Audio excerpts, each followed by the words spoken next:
अस्सलाम वालेकुम स्टूडेंट, सुना क्या हाल। अच्छा स्टूडेंट, हमने क्वांटम मैकेनिक्स स्टार्ट की थी तो पीछे हमने देखा कि पार्टिकल इन अ बॉक्स, किस तरह पार्टिकल एक बॉक्स में मूव करता है जब उस बॉक्स में पार्टिकल के ऊपर पोटेंशियल जीरो लग रहा हो। पार्टिकल फ्रीली मूव करे तो किस तरह हम उसका वेव फंक्शन, उसकी एनर्जी, तमाम चीज़ें, उसकी जो एक्सपेक्टेशन वैल्यू है, किस तरह हम ये तमाम चीज़ें निकाल सकते हैं, ये हमने पिछले लेक्चर में डिटेल से देखा था। तो आज का जो हमारा टॉपिक है वो हमारे पास है पोटेंशियल स्टेप।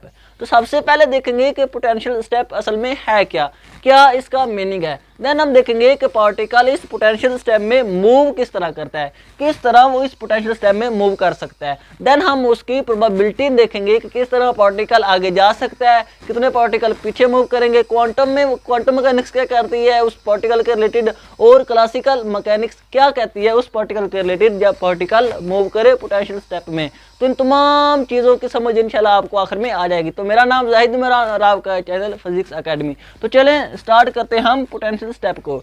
सबसे पहले तो देखते हैं कि पोटेंशियल स्टेप है क्या, देन हम आगे बढ़ेंगे। तो जैसे हमें नाम से ही पता चल रहा है पोटेंशियल स्टेप, पोटेंशियल का एकदम बढ़ना, एकदम इंक्रीज होना, स्टेप एक ही स्टेप में उसका बढ़ना। तो नाम से ही पता चल रहा है कि पोटेंशियल स्टेप क्या होगा। पोटेंशियल स्टेप में होगा ये कि पोटेंशियल स्टार्ट में ऐसे जीरो होगा, एक स्टेप के ऊपर एकदम ही उसकी वैल्यू ऐसे मैक्सिमम हो जाएगी और देन वो फिर ऐसे कांस्टेंट हो जाएगा। ये होता है स्टूडेंट हमारे पास पोटेंशियल स्टेप। नाम से ही पता चल रहा है कि पोटेंशियल स्टेप का मतलब पोटेंशियल स्टार्ट में डिक्रीज, कांस्टेंट जीरो, और एक स्टेप के ऊपर, एक पॉइंट के ऊपर अचानक उसकी वैल्यू में मैक्सिमम इंक्रीज आता है और देन वो फिर कांस्टेंट हो जाती है। इस तरह के पोटेंशियल को हम पोटेंशियल स्टेप कहते हैं। तो स्टूडेंट क्या पता चला हमें यहाँ से कि ये पार्टिकल का पोटेंशियल है, एकदम वो बढ़ा और फिर वो हमारे पास ऐसे डिक्रीज हो गया। अब हमने इस तरह के पोटेंशियल में पार्टिकल को मूव करवाना है। स्टूडेंट आपके ज़हन में क्वेश्चन तो आता होगा कि हम ये तमाम चीज़ें क्यों पढ़ रहे हैं। पीछे हमने पार्टिकल इन अ बॉक्स पढ़ा, क्यों हम पढ़ रहे हैं। अब हमने पोटेंशियल स्टेप पढ़ा, हमने इतनी लंबी कैलकुलेशन करनी है, क्या इसका मीनिंग है, क्यों हम पढ़ रहे हैं। तो जब हमने पार्टिकल इन अ बॉक्स पढ़ा तो हमने कहा कि पार्टिकल जब फ्रीली मूव करे, स्टूडेंट पार्टिकल जब फ्रीली मूव करे तो उसके ऊपर क्या इफेक्ट आता है।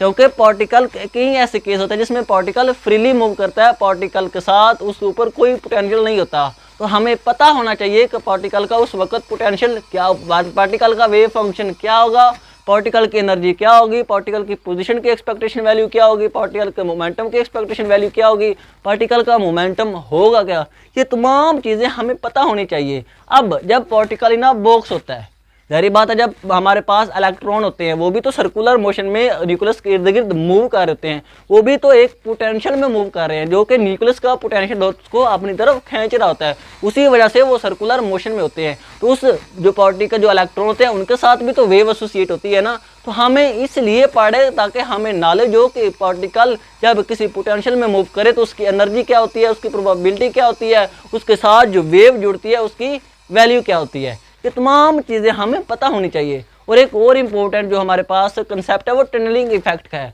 हमें पता है कि न्यूक्लियस के अंदर जब हमारे पास एमिशन होती है अल्फा पार्टिकल की या बीटा पार्टिकल की, तो वो कैसे बीटा पार्टिकल या अल्फा पार्टिकल न्यूक्लियस से बाहर आ जाते हैं, जबकि पार्टिकल जो न्यूक्लियस का पोटेंशियल उसके ऊपर होता है वो बहुत ही मैक्सिमम होता है, तकरीबन हमारे पास 52 मेगा इलेक्ट्रॉन वोल्ट का होता है। लेकिन जो इलेक्ट्रॉन जो उसमें अल्फा पार्टिकल निकलता है उसकी तो एनर्जी सिर्फ और सिर्फ 4 से लेकर 9 मेगा इलेक्ट्रॉन वोल्ट तक होती है।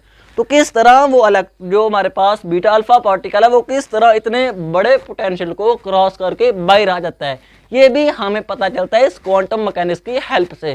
क्योंकि पार्टिकल के साथ उस वक्त वेव एसोसिएट होती है, अल्फा पार्टिकल के साथ वेव जुड़ जाती है, और जब वेव जुड़ती है तो फिर हमें पता चलता है कि पार्टिकल कितने बड़े पोटेंशियल को क्रॉस कर सकता है। इसमें हम देखेंगे कि पार्टिकल कैसे इतने बड़े पोटेंशियल को क्रॉस कर सकता है। ये थी क्वांटम मैकेनिक्स की असल खूबसूरती जो कि हमें तमाम चीज़ों को समझने में मदद करती है। अब हम आते हैं वापस पोटेंशियल स्टेप की तरफ। अब इधर हमारे पास पोटेंशियल जीरो है और इधर एक ही दम पोटेंशियल क्या हो गया, मैक्सिमम, और इसकी क्या वैल्यू है, कांस्टेंट, कोई भी कांस्टेंट नंबर है। अब हम अगली बात, जब हमने पोटेंशियल पढ़ ली, अब अगली बात क्या आती है कि इसमें हमने पार्टिकल रख दिए। कोई भी नंबर हमने पार्टिकल इधर रख दिए। अब हमने देखना ये है कि पार्टिकल आगे जाते हैं पीछे आते हैं, क्या उसका सीन है। हमारे पास जो क्लासिकल मैकेनिक्स है वो क्या कहती है, क्वांटम मैकेनिक्स इसके रिलेटेड क्या कहती है, और क्या क्या हमारे पास इसकी प्रोबेबिलिटी आ सकती है। अब हमने लिया, हमने सपोज करो ए नंबर के ले लिए पार्टिकल जो कि मूव कर रहे हैं इस डायरेक्शन में। अब हम बात करते हैं क्लासिकल मैकेनिक्स की। सबसे पहले हम देखते हैं कि क्लासिकल मैकेनिक्स इसके रिलेटेड क्या कहती है। तो क्लासिकल मैकेनिक्स का कहना ये था कि जब पार्टिकल, इधर तो पोटेंशियल कोई है ना, इधर तो पोटेंशियल जीरो है, फ्रीली है, पार्टिकल मूव कर सकता है। और केस कौन सा है, पार्टिकल की जो एनर्जी है वो इस पोटेंशियल से ज़्यादा है, जो आगे हमने पोटेंशियल लगाया हुआ है, जो पोटेंशियल एकदम बड़ा उससे एनर्जी पार्टिकल की ज़्यादा है। अब क्लासिकल फिजिक्स ये कहती है, क्लासिकल मैकेनिक्स ये कह रही है कि जब पार्टिकल की एनर्जी ज़्यादा होती है तो जब वो इस रीजन में मूव करते हैं तो उस वक्त उनका मोमेंटम होता है P = 2m E का अंडर रूट। इस फार्मूले से हमने निकाला एनर्जी और मोमेंटम का जो रिलेशन था, ये वाला फार्मूला हमने यूज़ किया। तो हमारे पास जो मोमेंटम की वैल्यू आई इस रीजन में जब पोटेंशियल जीरो तो वो मैक्सिमम P = 2m/E। और क्लासिकल मैकेनिक्स इंपॉर्टेंट बात करती है, वो ये कहती है कि जब पार्टिकल की एनर्जी मैक्सिमम होगी, ज़्यादा होगी पोटेंशियल से, तो सारे के सारे पार्टिकल इस दीवार को क्रॉस कर जाएंगे। इस तरह गोली है, अगर सामने ये दीवार है तो इस जो गोली की एनर्जी बहुत ज़्यादा हो तो वो इस दीवार में से गुजर जाएगी। अब बिल्कुल इसी तरह क्लासिकल मैकेनिक्स भी कह रही है कि ये जो पार्टिकल है इनकी जो एनर्जी है अगर तो वो हुई पोटेंशियल से ज़्यादा तो सारे के सारे पार्टिकल इस पोटेंशियल को क्रॉस करके आगे चले जाएंगे। ये तो बात ही क्लासिकल मैकेनिक्स की। तो वो कहता है कि पार्टिकल सारे के सारे इधर आ जाएंगे, और जब वो इधर नेक्स्ट ये रीजन 1 है, और जब वो रीजन 2 में आएंगे तो उनका जो मोमेंटम है वो जितना पोटेंशियल था उतना कम हो जाएगा, क्योंकि उनकी कुछ एनर्जी पोटेंशियल को क्रॉस करने में भी लगी। तो उनका जो पोटेंशियल है वो एनर्जी है, जो मोमेंटम है वो पोटेंशियल के हिसाब से कम हो जाएगा। ये उनका न्यू पोटेंशियल बनेगा। अब ये तो बात थी क्लासिकल मैकेनिक्स की, लेकिन बाद में आई क्वांटम मैकेनिक्स। उसने कहा बिल्कुल ऐसा नहीं होता। क्वांटम मैकेनिक्स ने कहा कि जब पार्टिकल की एनर्जी जो पोटेंशियल से ज़्यादा हो उस वक्त भी चांस है कि पार्टिकल वापस आ जाए, पार्टिकल इस दीवार से पोटेंशियल से टकराकर वापस आ जाए, जो कि बिल्कुल उल्ट था क्लासिकल मैकेनिक्स से। अगर पार्टिकल की जो एनर्जी है वो ज़्यादा भी हो देन भी वो वापस आ सकता है, वो जो हमारे पास रिफ्लेक्ट हो सकता है। अब क्वांटम मैकेनिक्स ये कहते हैं कि जब पार्टिकल आगे आया तो इनमें से कुछ पार्टिकल वापस आ गए और कुछ पार्टिकल हमारे पास नेक्स्ट रीजन में ट्रांसमिट हो गए। बी हमारे पास वापस आ गए और सी जो है वो नेक्स्ट रीजन में चले गए। अब हमारा अगला काम ये कि हमने इनकी प्रोबेबिलिटी निकालनी है कि कितने पार्टिकल वापस आए और कितने पार्टिकल आगे अगले रीजन में चले गए। तो हमने बेसिक क्या निकालना है, C/A और B/A कि ए में से कितने पार्टिकल आगे चले गए और ए में से कितने पार्टिकल हमारे पास पीछे की तरफ आ गए। अब हमारा नेक्स्ट काम ये है। अब हम आते हैं इसकी तरफ। तो इसको निकालने के लिए हमने 3 स्टेप लेने हैं। पहला हमने जो श्रोडिंगर इक्वेशन है वो लिखनी है कि हमने श्रोडिंगर इक्वेशन इस रीजन के लिए और इस रीजन के लिए वो लिखेंगे। देन हम उसके ऊपर उसका सोल्यूशन लिखेंगे। देन हम बॉडी कंडीशन लगाएंगे तो हमें ये इसकी प्रोबेबिलिटी मिल जाएगी। तो सबसे पहला काम तो हमने क्या करना, हमने श्रोडिंगर इक्वेशन को लगाना। तो जब हम पहले रीजन के लिए श्रोडिंगर इक्वेशन लगाएंगे, जब वैल्यू पोटेंशियल 0 होगा तो उस वक्त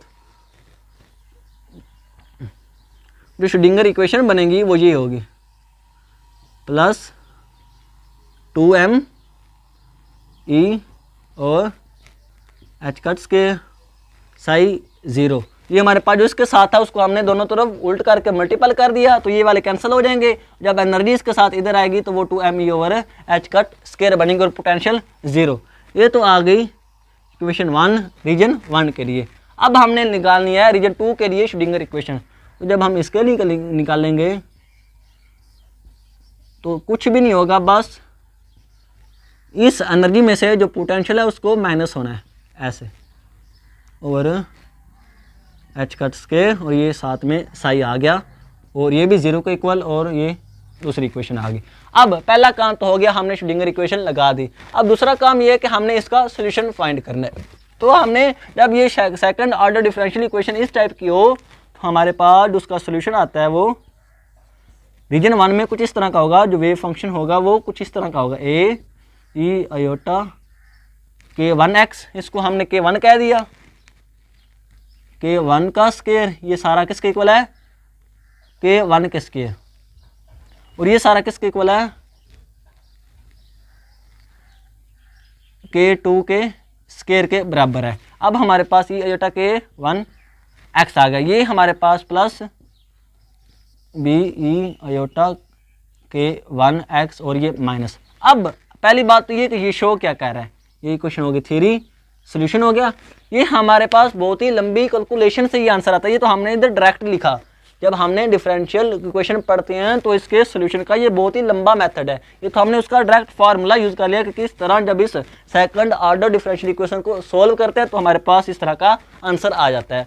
अब ये बता क्या रहा है, पहले तो ये होना चाहिए ना कि हमें पता होना चाहिए कि ये क्या कह रहा है। तो ये कह रहा है कि हमारे पास जो ए पार्टिकल के जो है उनके साथ जो वेव जुड़ गई है, जारी बात है जो सारे के सारे पार्टिकल के जो मूव कर रहे हैं उनके साथ वेव जुड़ जाएगी, क्योंकि क्वांटम मैकेनिक्स में जब पार्टिकल मूव करता है तो उसके साथ वेव जुड़ जाती है, वेव एसोसिएट हो जाती है।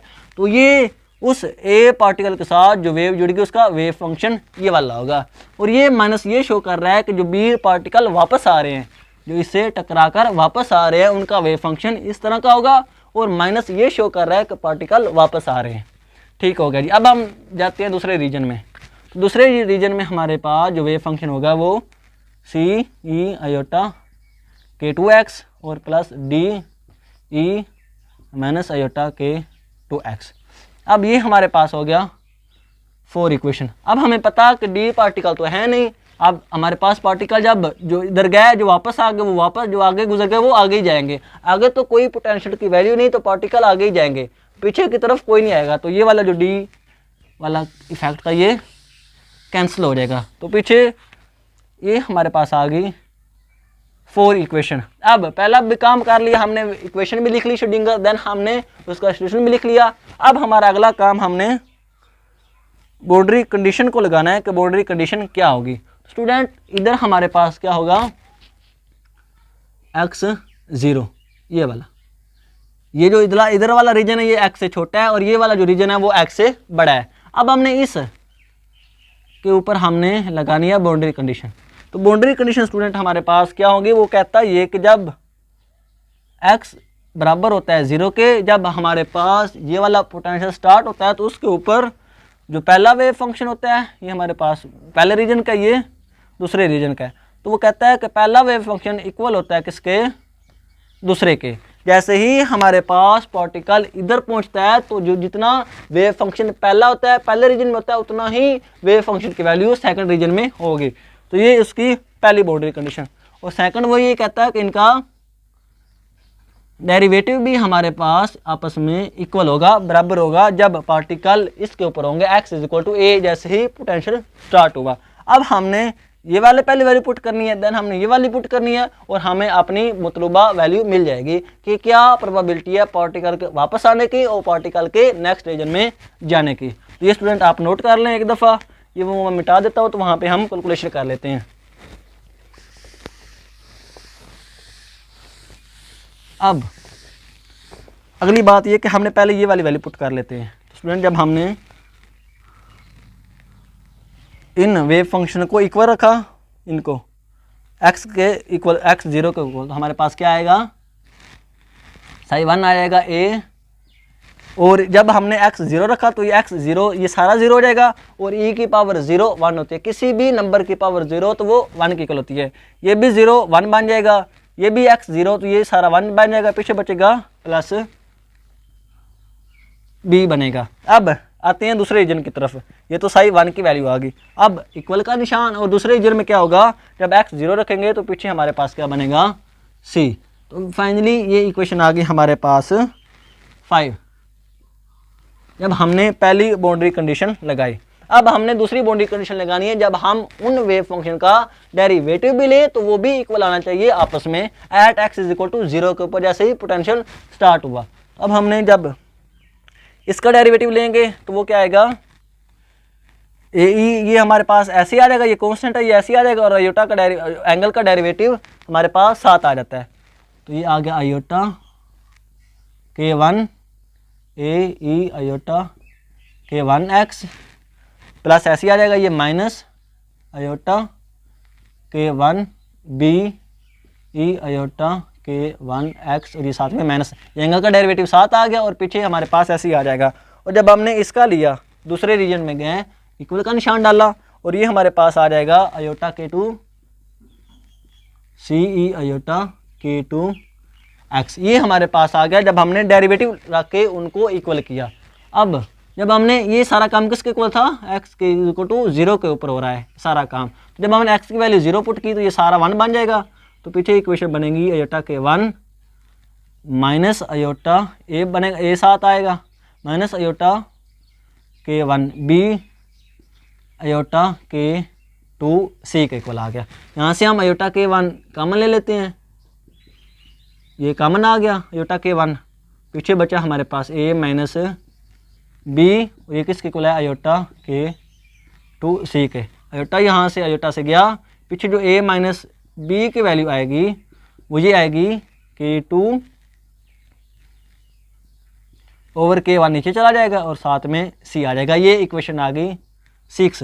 जब हमने दूसरी बाउंड्री कंडीशन लगाई तो a माइनस बी की वैल्यू हमारे पास ये आ गई। अब अगला हमारा पास काम ये कि हमने प्रोबेबिलिटी निकालनी है कि कितने पार्टिकल वापस आ गए और कितने पार्टिकल नेक्स्ट रीजन में चले गए। तो अब हम ये इधर ही कर लेते हैं, तो हम इन दोनों को प्लस कर देते हैं, 5 और 6 को हम जमा कर लेते हैं, तो हमारे पास बनेगा a plus B a minus B बराबर ये किसके हैं, ये c के है, और ये हमारे पास है K2 डिवाइडेड बाय K1, और ये c के। तो ये जब हमने इनको प्लस किया तो ये b से चला जाएगा, तो पीछे बनेगा a टू a, और ये बनेगा c हमारे पास को बाहर आ जाएगा क्योंकि दोनों में है, तो हमारे पास बनेगा 1 plus K2 divided by K1। अब हमें क्या चाहिए स्टूडेंट, अब हमें चाहिए c ओवर a, हमें c ओवर a चाहिए कि a में से कितने पार्टिकल आगे चले गए, टोटल पार्टिकल में से कितने पार्टिकल नेक्स्ट रीजन में चले गए, c ओवर a। तो ये हमारे पास इधर आएगा और ये सारे का सारा इधर चला जाएगा, तो c ओवर a ये हमारे पास इधर आया, तो ये सारे का सारा इसके नीचे आ जाएगा। तो ये हमारे पास आएगा 2 divided by 1 plus K2 divided by K1। जब हमने इसको सोल्व किया, हमने एलसीएम लिया, तो K1 प्लस K2 बनेगा, और K1 हमारे पास ऊपर चला जाएगा। तो क्या फाइनली आंसर आ गया K1 प्लस K2 और K1 ऐसे ऊपर आ गया। तो ये प्रोबेबिलिटी आ गई उस पार्टिकल की जो कि आगे चले गए, जो कि टोटल पार्टिकल में से जो नेक्स्ट रीजन में चले गए वो हमारे पास आ गए। ये प्रोबेबिलिटी जो कि किसके ऊपर डिपेंड कर रही है, K के ऊपर, जो कि इस एनर्जी और पोटेंशियल की वैल्यू के ऊपर डिपेंड कर रही है कि कितनी एनर्जी होगी तो पार्टिकल कितने नेक्स्ट रीजन में जाएंगे। अब हमें चाहिए B ओवर A, तो वो हम स्टूडेंट इधर निकाल लेते हैं, आप इसको एक दफ़ा नोट कर लें। तो हम वो इसको इधर निकाल लेते हैं इधर। अब हमने ये करना कि इसको हमने A के ऊपर डिवाइड कर देना, हमें B ओवर A ही चाहिए ना, तो हम इसको इक्वेशन को 5 इक्वेशन को A के ऊपर डिवाइड कर देते हैं। तो हमारे पास क्या बनेगा 1 प्लस B ओवर A, ये किसके इक्वल आएगा C ओवर A के। तो यहाँ से B ओवर A किसके इक्वल आ जाएगा C ओवर A माइनस 1 के। C ओवर A की वैल्यू हमारे पास हमने अभी निकाल ली, वो पुट कर देते हैं। तो हमारे पास क्या आ जाएगी 2K1 over K1 plus K2 और साथ में माइनस 1। जब हमने इसको सॉल्व किया तो वही बनेगा 2K1 minus K1 minus K2 over K1 plus K2। तो फाइनली जो इक्वेशन आएगी B ओवर A की वो हमारे पास आ जाएगी, ये 2K1 में से एक गया तो पीछे बनेगा K1 minus K2 divided by K1 plus K2। तो ये वाली वैल्यू आती है हमारे पास वो वाले पार्टिकल जो वापस आ गए, जबकि क्लासिकल मैकेनिक्स तो ये कह रही थी कि सारे के सारे पार्टिकल को आगे जाना चाहिए, लेकिन क्वांटम मैकेनिक्स ये कह रही है कि ना हमारे पास कुछ पार्टिकल ऐसे भी हैं जो कि वापस रिफ्लेक्ट हो जाते हैं और उनकी प्रोबेबिलिटी ये होती है। तो ये थे क्वांटम मैकेनिक्स और इसका इंपॉर्टेंट रिजल्ट। तो आई होप इसके रिलेटेड आपके सारे कंसेप्ट क्लियर हो गए। आज के लिए इतना, इंशाल्लाह मिलेंगे अगली वीडियो में। अगली वीडियो में हम देखेंगे कि हमारे पास इसकी जो करंट डेंसिटी होती है वो क्या आती है और हम इसका नंबर निकालेंगे बाकायदा कि कितने पार्टिकल आगे चले गए और कितने पार्टिकल हमारे पास पीछे आ गए। ट्रांसमिटेड कोफिशिएंट और हमारे पास जो रिफ्लेक्टेड कोफिशिएंट है हम उनके वैल्यू भी निकालेंगे। तो आज के लिए इतना ही, इंशाल्लाह मिलेंगे अगली वीडियो में। ओके, अल्लाह हाफिज़।